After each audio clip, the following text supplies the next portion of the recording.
There's only one country which wants to be a superpower in the West. In case of a conflict between China and India, will Russia side with China or India? That BRICS currency could also launch, and this would be death knell for USD. There is a huge conflict of interest between China, Russia, and India. Cheap oil is something that is definitely important because once the conflict starts, Quad members will pressurize India probably to share its military bases. With the Russia-China axis, India would be able to achieve that more easily. Would Russia be able to honor its military deals with India if it is not able to replenish its own supplies and if it has to turn to China for the same? Which side it takes depends on the fact that will there be a military conflict with China or not. But India has already chosen its side.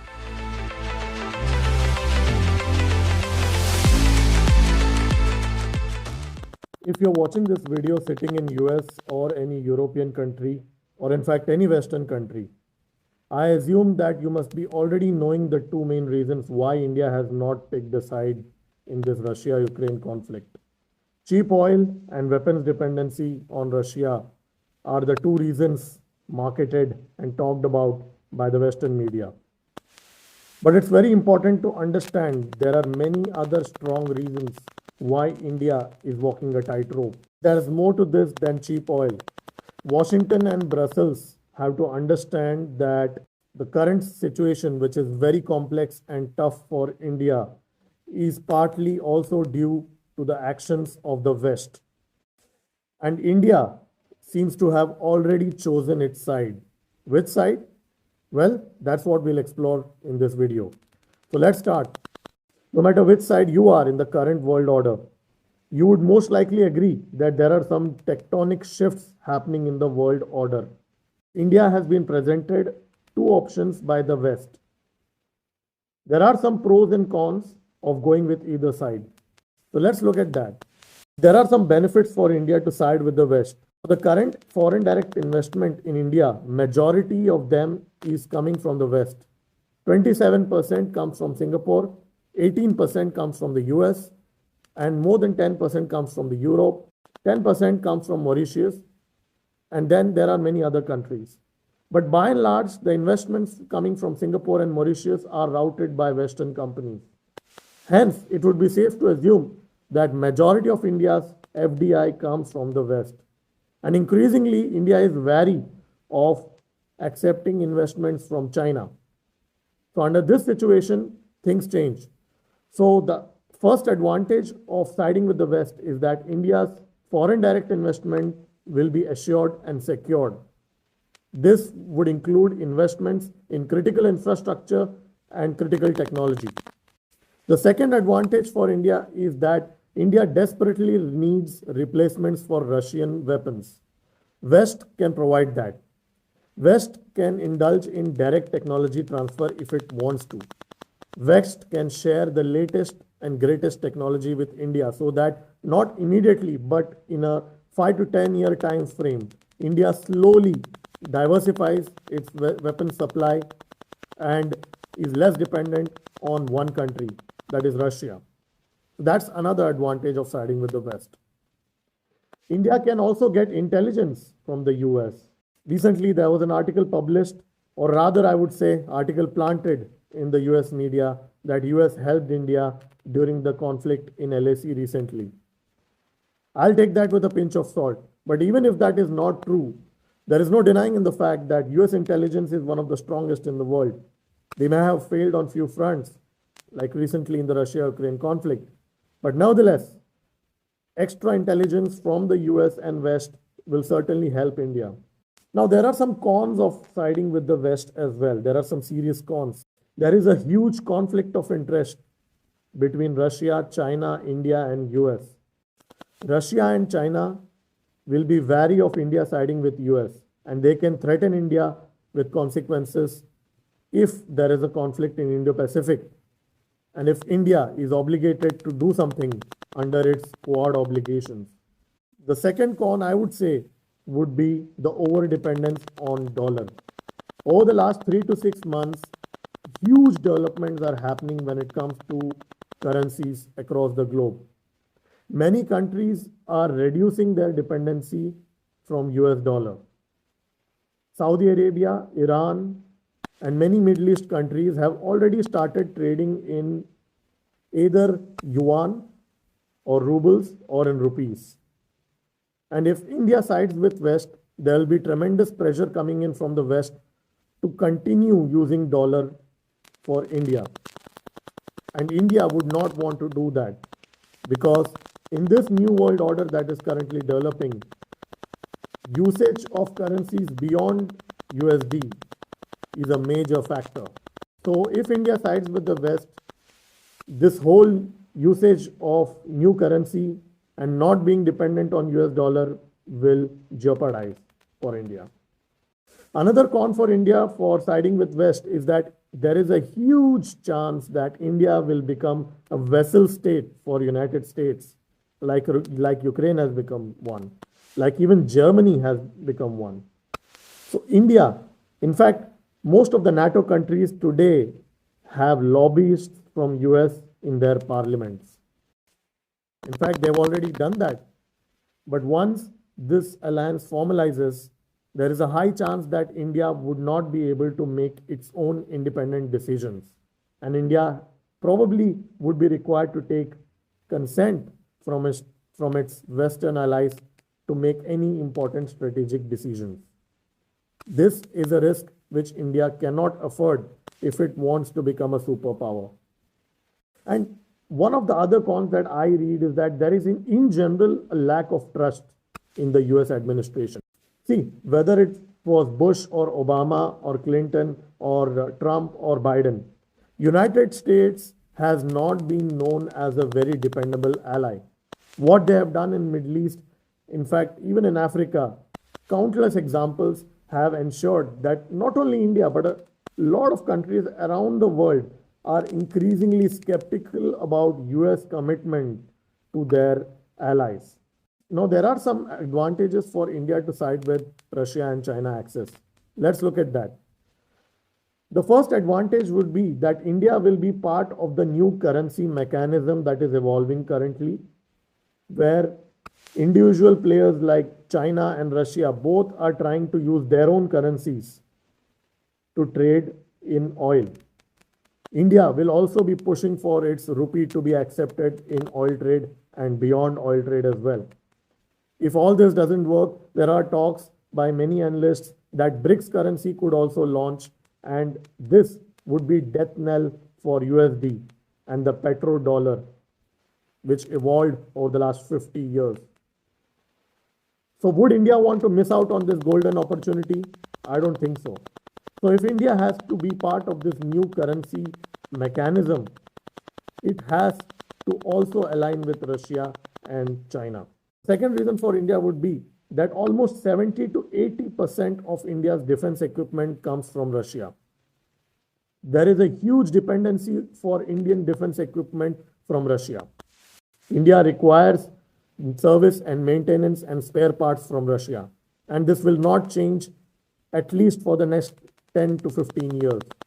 So what will India do if it requires spares and maintenance? It has to go to Russia. India does not have any other option. Cheap oil is something that is definitely important.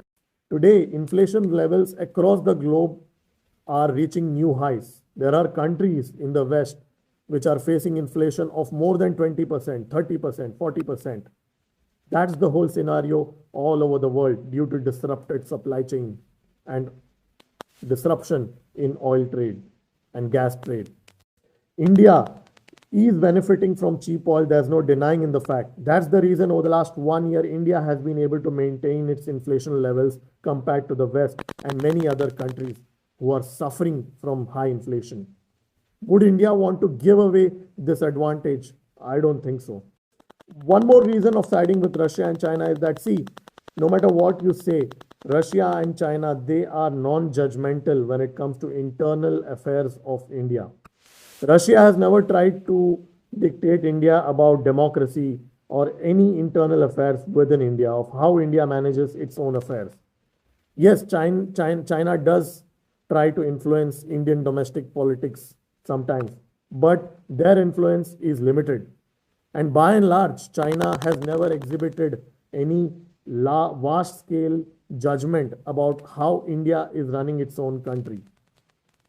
But if India sides with the West will dictate India on how India should run its country.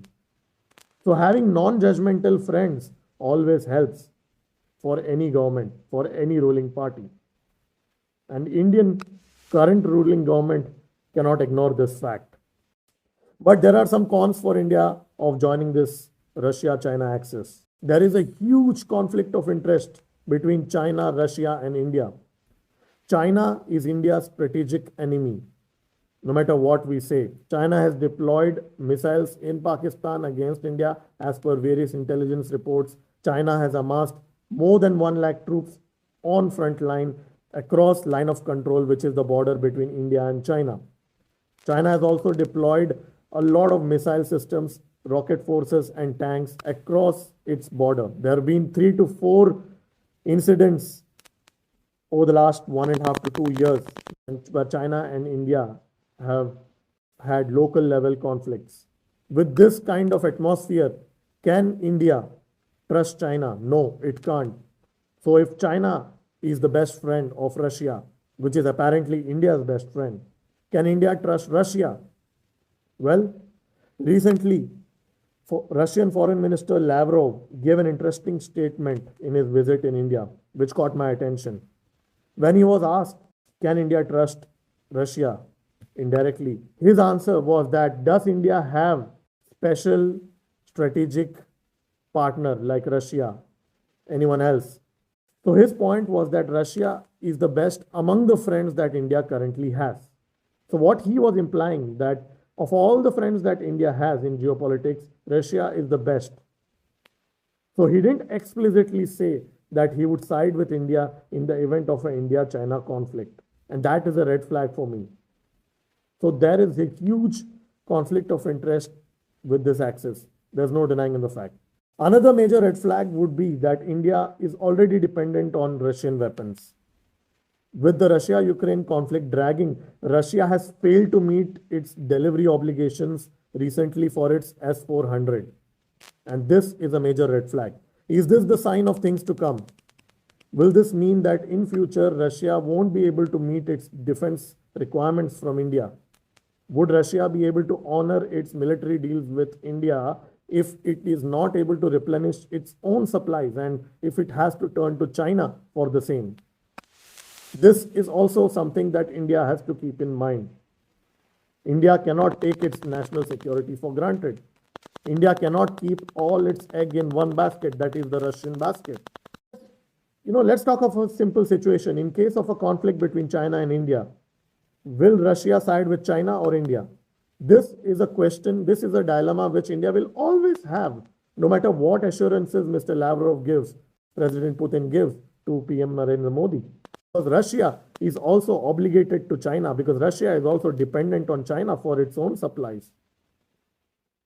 So it's not like Russia doesn't want to work with India, but it has its own obligations. So there's one more con, like this whole new world order thing. If it doesn't kick off, if it doesn't fly, what happens then? Would India have bet on the wrong side?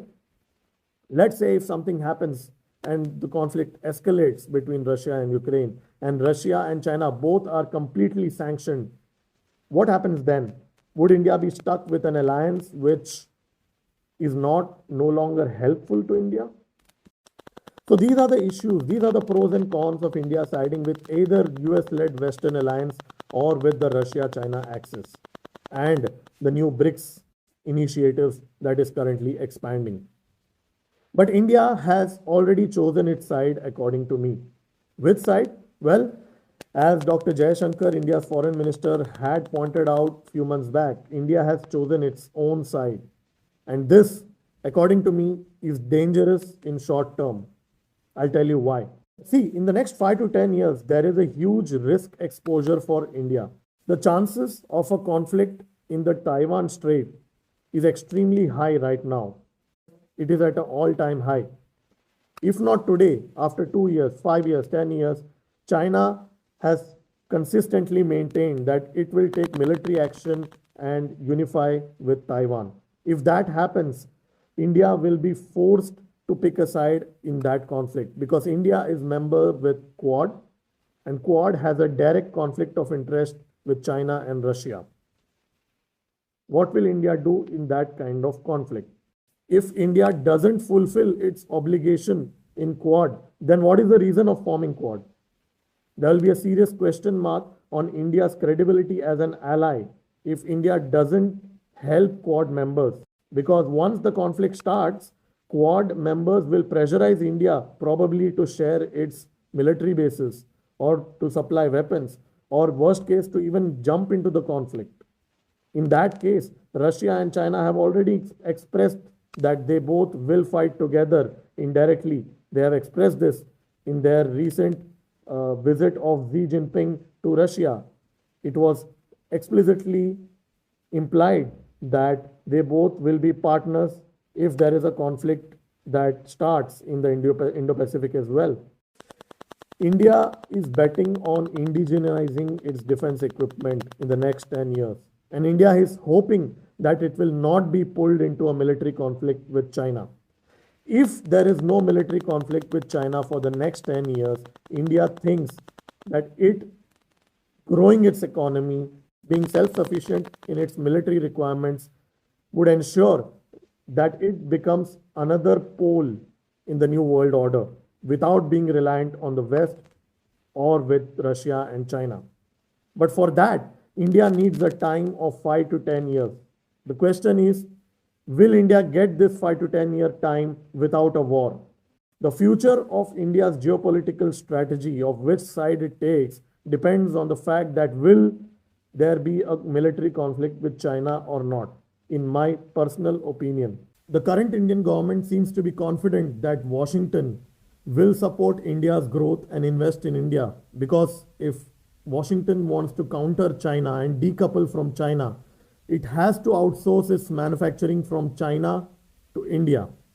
Indian government seems to be confident that United States and the West will continue investing in India just to decouple from China, irrespective of whether India openly takes the side of the West in this Russia-Ukraine conflict and in Indo-Pacific as well.